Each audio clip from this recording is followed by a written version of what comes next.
What's up, YouTube? This is Too Raw for TV. All right. If you're watching this video, you haven't subscribed to my channel, please subscribe to my channel, Too Raw for TV. And also, I don't usually say this, but I'm gonna start saying this now. If you're watching my video, please hit the notification button because YouTube does things now to try to suppress smaller channels and their views. So please hit the notification button that you see, and you'll be notified my videos drop. Now, all right, This this is a video response to Say Less, and he was talking about his views that Zion Williamson is the real deal. And I must admit that I underestimated this kid. I really underestimated him. It's just that I've seen a lot of guys. Now I haven't seen players like him in a very very long time. This impressive, but I've seen a lot of busts. So I'm always very cautious about my expectations with guys, and it is just the preseason. But I gotta say, Ticket was right, with his expectations of him, and watching the Sadas video, I think they're absolutely correct. My guess for the season is that Zion will average 28 and 8. Excuse me, 20 points, 8 rebounds, about 4 assists. Um, I'm sticking with that, but I might be selling him a little short on the rebounding end. Maybe selling him a little short, and ultimately we all might be selling him short. Uh, but I definitely think he's capable of averaging 20 points now. I think at one point I was saying, I think a couple months ago I was saying maybe he'll put up like 16, 7, and 2 or something, but yeah, I think he'll do a lot better than that. Um, this guy's I think this guy's going to be the future, man. He's going to be the future NBA. And this video especially is aimed toward the fanboys out there. All right. And people gotta understand that when I talk about fanboys, keep in mind that I used to be one myself. It's like if I was a YouTuber and I was always preaching against alcoholism, I wouldn't be credible unless I was an alcoholic myself. I used to be a fanboy. I'm gonna tell you some shit I used to do, man. And this is before social media, right? When I used to watch Bulls games, right, when I was a kid and teenager, I used to keep a track of Jordan's numbers. I used to keep a track of his field goal percentage, his 3-point percentage, his free throw percentage, his rebound average, his steals average, scoring average. I would keep track of that shit. I had the time to do that because I was a teenager. The only thing I had to do was go to school. I had to go to work and I had other adult responsibilities. But I used to do that shit. And I did it to add to my arguments at the school lunch table the very next day. You know what I'm saying? I respected Scottie Pippen. I respected Dennis Rodman, but I was a Jordan fanboy. So I know what it's like to be a fanboy. But this is the thing. If you're a LeBron fanboy, I'm not equating that with being a fan of LeBron James or admiring his game or, in his case, off the court stuff. But you cannot, out of feeling like you need to protect LeBron's legacy or whomever. But generally in this situation, I'll say LeBron because LeBron is generally seen as the most. Even if you don't see him currently as the best player anymore in the league, he's definitely still the most marketable and most uh, covered, and you know what I mean. He's most respected, I guess, player in the league. You can't, out of feeling like you got to defend LeBron by shitting on Zion, and also I'm noticing people doing that with Giannis Antetokounmpo too. You know what I'm saying? I've noticed people will say shit like, "Oh well, LeBron was playing the East. Everybody was saying the Eastern Conference was weak. Why nobody saying that now? Because Giannis, well, I mean, the East has gotten a little bit stronger, but everybody will tell you that the Eastern Conference is still significantly weaker than the West. You know what I'm saying?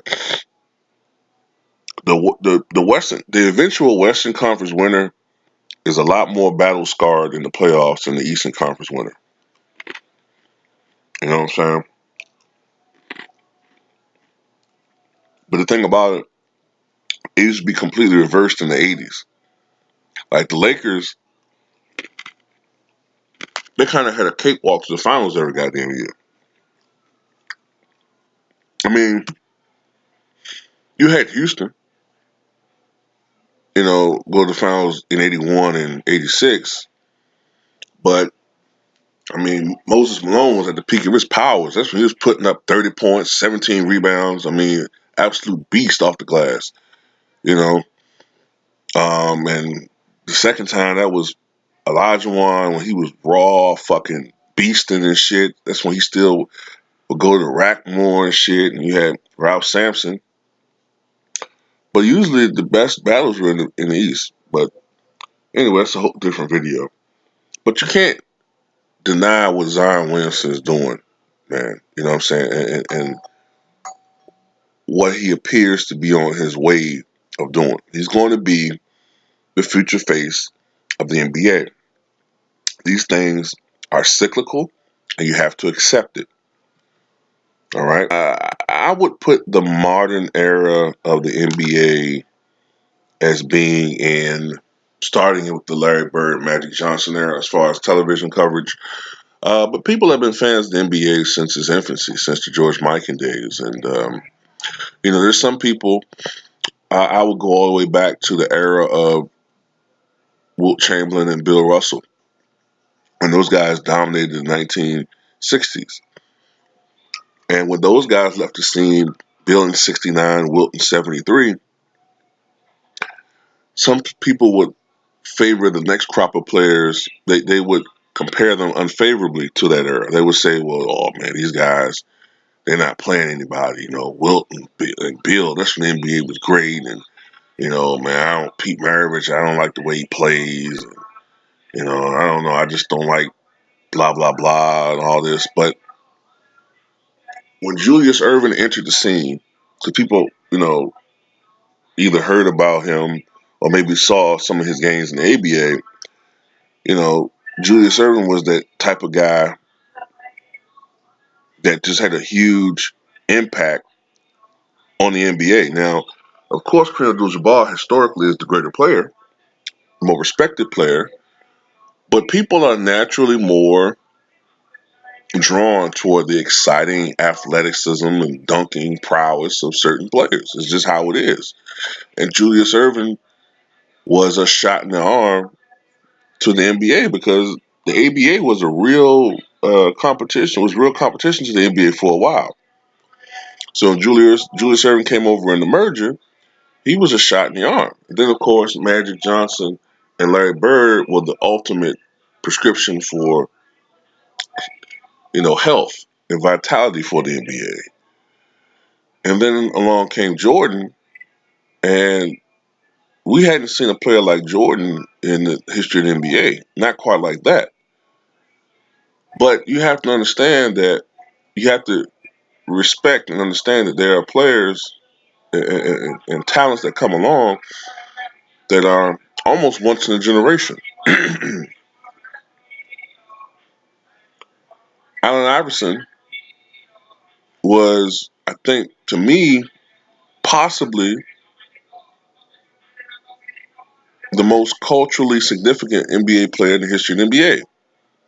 Because before him, we didn't see guys like that. I mean, you had Rodman, but he was an anomaly, you know what I'm saying? Like, he kind of was more of a counterculture type thing. But for the most part, players weren't walking around with tattoos and cornrows and, you know what I'm saying, not wearing suits pregame. I'm used to, like when I was growing up, guys came into the stadiums wearing suits. You know what I'm saying? Or at the very least, dress clothes. Iverson wasn't wearing that. You know what I'm saying? He was dressing like us. teenagers. So Iverson, just after Allen Iverson, you saw a total different cultural change with the NBA, man. You know, a lot of the old guard who have been dominating the NBA just retired all of a sudden or faded off to obscurity. Jordan retired. Ultimately, Drexler, Karl Malone, John Stockton, they played for a little while, but they kind of fell out that window of championship opportunity. And you started seeing new faces, newer players, you know what I'm saying, younger guys. And you saw the impact and influence that Allen Iverson had. But LeBron James, I remember when I first saw LeBron James, because I remember ESPN, if I'm not mistaken, sometimes ESPN used to show his high school games. And you could see, I understood some people were like, come on, man. Like, why the fuck are we watching high school games? But you could see what this guy was capable of. You know what I'm saying? And when I saw him at the McDonald's All American game, I knew that this guy was going to be a great player. I couldn't gauge how great he was going to be, but I could definitely see like a top 20, 25 type level guy. You know what I'm saying? And ultimately, he's exceeded expectations. And Williamson is one of those type of players. Now, will he end up being as great as those other guys that, you know, that have been talked about in the past? We don't know that. There's some questions about Zion Williamson. I do that he's going to be an impactful player for a while. But one thing I do worry about, and I've said this before, and I said this being a large person myself, and it's not that he's fat. That's not the argument. The argument is being that heavy and the and the just the sheer force of his game. How is that going to take a toll on his joints as he gets older? I'm not talking about now, when he's 19 years old or whatever his age is right now. I'm talking about once he gets closer to 30. That's when I'm concerned about Zion Williamson. You know what I'm saying? That's what I worry about. Because you remember, Charles Barkley came in the NBA. That's the guy a lot of people compare him to. And Zion Williamson is more than Charles Barkley. And Barkley was an athletic guy. But Charles came to the NBA about 300 pounds. And the expectations for Charles Barkley was that I can't remember what pick Charles was. Was he the fifth pick? I know it was an 84 draft. I forget which pick he was, but I want to say it was the fifth pick. But anyway, the expectations was that Charles might be maybe a 10 points, you know, 8, 9 rebound guy. That were the expectations for Charles Barkley. And to say he exceeded expectations is an understatement. But Charles Barkley is talking about how Moses Malone was his mentor, and Moses Malone talking about conditioning. And it was Moses Malone who helped Charles Barkley find his playing weight. And for the most part, his playing weight was about 250. Um, so, you know, I think Zion Williamson, like I said, he doesn't have the conditioning issues that Charles Barkley has, even though the media will try to make it up. You know what I'm saying? But we'll see about that. But right now, Zion Williamson is going to be a beast. He's showing that he's, you know, more than capable of dominating the NBA. And I think Sayles mentioned this. The only real weakness right now that Zion Williamson has, if you want to call it that, is shooting in a league that is geared more and more around shooting than ever before. But as a power forward and with the athleticism and quickness that he has, um, that's not really a weakness to me right now for him. And he'll improve. And he's not terrible at shooting. And he's very young. And he will improve. And I would not be surprised that he becomes an excellent outside shooter. when everything is said and done, because he doesn't have that much. He's not that far behind in that. Giannis is a terrible, terrible 3-point shooter. Well, he was a terrible 3-point shooter. Now he's just, I guess, a below average 3-point shooter. And that's probably going to be his ceiling for the rest of his life. He's never going to be a marksman, in my opinion. Zion is a different story. Now, defensively, that's just because he's young, inexperienced, not used to playing in the speed of the NBA. You know what I'm saying? If you look at some clips of Michael Jordan when he first played, in the NBA, he got burnt on defense quite a few times, especially his rookie year. That's just come from being young. You know what I'm saying? I know Zion Williamson with the quickness that he has, the foot speed, the lateral speed. There's no reason why he can't become a great defensive player. We all remember how LeBron James, and how, even though technically he did some things incorrect, we all remember how LeBron James was, how impactful defensively he was with Miami. I remember LeBron the first couple of years, and he wasn't, even though he always had those chase down blocks, I wouldn't say LeBron was a shutdown defensive guy the first year, definitely first couple of years, especially the first year. But he worked on his defense and got better. So that's my take on Zion Williamson, man. Just embrace him. Don't see him as a threat to your guy, okay? Um, because if you do, then that means you don't really feel secure in your guy's legacy. You know what I'm saying? So stop just being a fan of one guy, and I speak from experience, or one team, and become a fan of the sport, become a fan of the NBA. But that's pretty much it. I want to thank you guys for listening to this video.